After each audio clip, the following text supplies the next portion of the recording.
Hi, in this video, I'm going to show you how you can change the temperature on your Delonghi Eletta machine. So this is changing the water temperature to make your coffee with.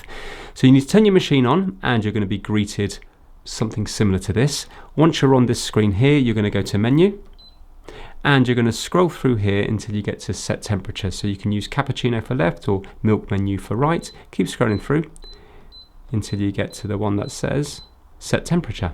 That one there. Press OK, and we have 4 different levels. So you can see it's scrolling through. So that's going to be the coldest. That's going to be the hottest. So if you find that the temperature of your coffee is too low, put it up by 1, because by default it's probably going to be on 2. So put it up to 3 and see how you get on. If you want it even hotter, put it up to 4.